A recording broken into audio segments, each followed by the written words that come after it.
ప్రస్తుతంలో ఉంచాడంటే వారి సేవలో ఈ సేవను ఇంకా కొనసాగించాలని, వారి యొక్క ఆత్మీయ సామర్థ్యాన్ని పెంచాలని నేను కూడా ఆశపడుతున్నాను.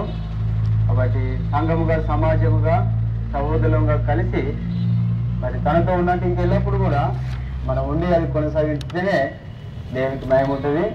కాబట్టి ఇప్పుడు మనము సహోదరులు దైవ సేవకులు కూడా కొంతమంది మనం పిలుచుకున్నా వచ్చారు.